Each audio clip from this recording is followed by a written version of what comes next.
ख़वातीन हज़रात, हुमायूं कुरैशी 10 गज़ की ज़बान की 8वीं एपिसोड के साथ हाजिर।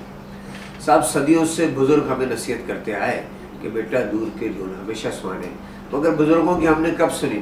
हमेशा डोल तक पहुंचने की कोशिश की, मगर यकीन जानिए कि जिस डोल को भी हमने बजाने की कोशिश की हमेशा वो फटा ही निकला।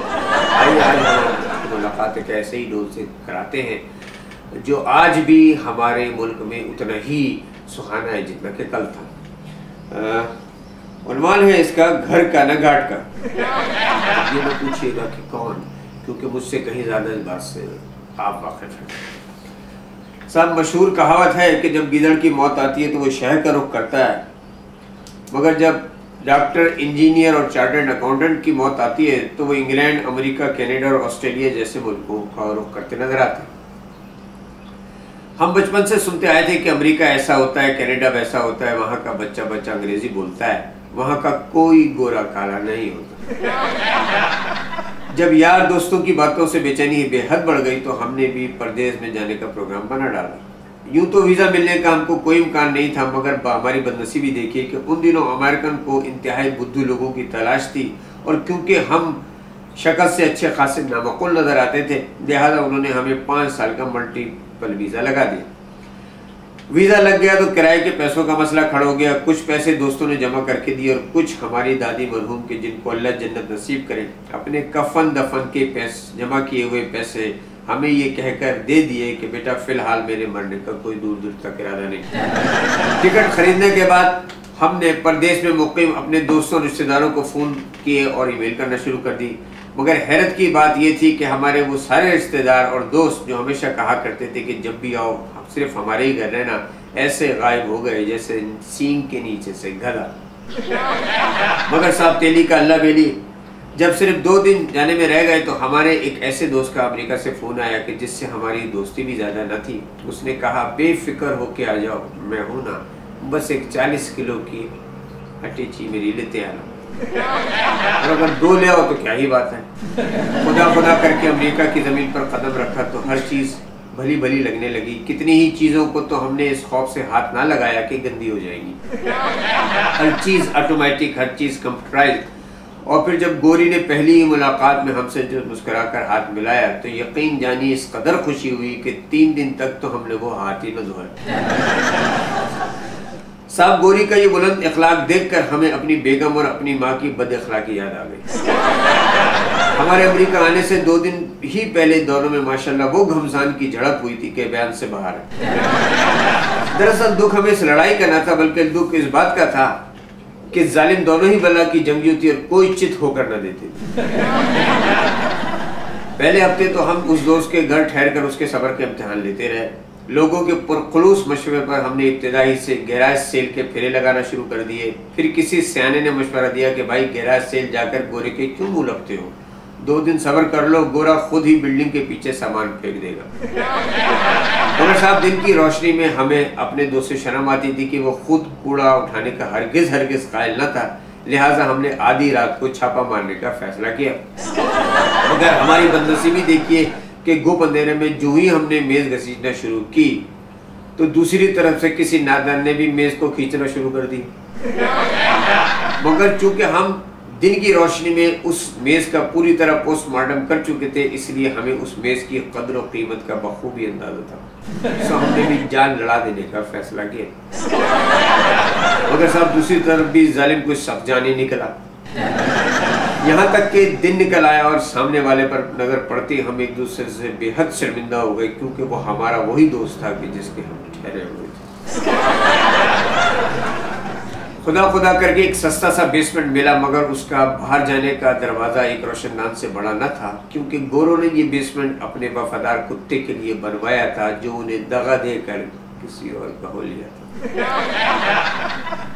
बेसमेंट में रहकर हमें अंदाजा हुआ कि चूहा कितना साबिर जानवर है। फिर यूं चूहे की तरह बिल से बाहर आना और जाना हमारा रोज का मामूल बन गया। इस बेसमेंट का सबसे बड़ा फायदा ये हुआ कि हमारे वो रिश्तेदार जिनकी हम शक्ल भी देखना न चाहते थे, घर के अंदर के आने के काबिल ही ना रहे। साहब, जिस ऑफिस के लिए काम से जाता था सबसे ज्यादा मुझे इंतजार करना पड़ता था। मेरे बाद आए हुए लोग भी मुझसे पहले फारूक होकर चले जाते थे। हमने ऑस्ट्रेलिया से अपने दोस्त तारिक खोकर से जब पूछा कि भाई ये इम्तियाजी सलूक हमारे साथ क्यों है, तो वो बोले भाई दरअसल हम यहाँ के बंगाली हुआ करते हैं और आप तो जानते हैं कि पाकिस्तान में बंगालियों के साथ क्या सलूक किया जाता है। साहब यूँ तो अपने मुल्क में कोई डॉक्टर मजदूरी करने को तैयार ना था, मगर मजे की बात यह थी कि यहाँ जिस देसी मजदूर से सलाम दुआ होती थी वो डॉक्टर या इंजीनियर से कम ना निकलता था।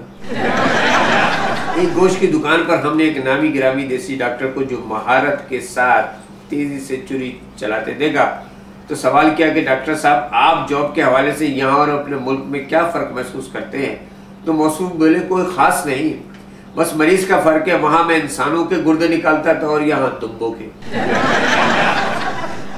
लंदन में मुकीम हमारे एक दोस्त रिजवान खान शायरों से इस कदर नफरत करते थे कि अगर अचानक कोई शायर उनके सामने आ जाता तो फ़ौरन ही उल्टी कर देते थे।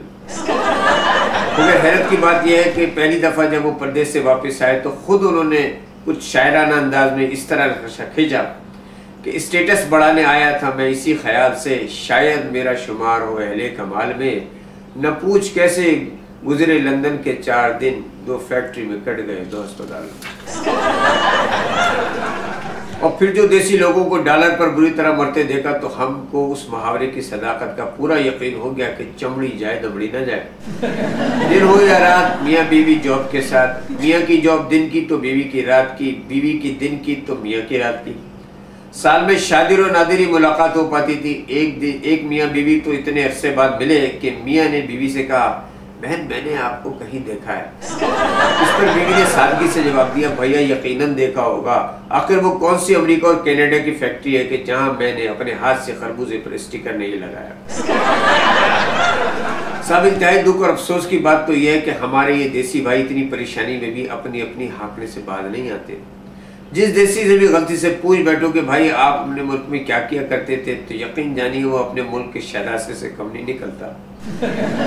ऐसे ऐसे कलाब में मिलाता है कि जैसे वाकई किसी मुल्क का शहजाद हो। अपने आबाई वतन में हजार गज से कम उसकी कोठी नहीं निकलती। कहता है मैंने अपने एक नौकर के लिए 2 नौकर रखे हुए थे। हर वक्त 4 गाड़ियां घर पर और 8 गाड़ियां फैक्ट्री पर खड़ी रहती थी। किचन से हर वक्त मुरक्कन ग़िज़ाओं की महक आती रहती थी। दाल का तो हमारे घर में शायबा तक न था, न जाने दलिया किस चीज़ का नाम था।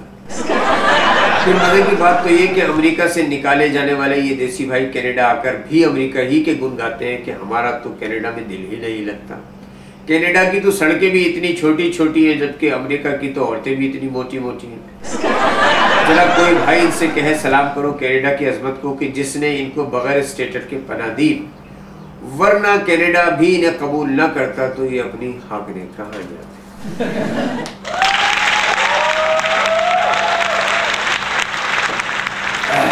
ख़वातीन और हज़रात, एक पैगाम और वो ये कि अल्लाह ताला ने जिसको जहाँ रखा है जैसा रखा है यकीन जानिए उसके लिए सबसे बेहतर हो। ये सुहाने ढोलों पर ना जाइए, अपना ढोल इतना खुद सुहाना बजाइए कि लोग दूर दूर से इसको सुनने आए और गोरे भी एक दिन हमारी तरह धोखा खाए।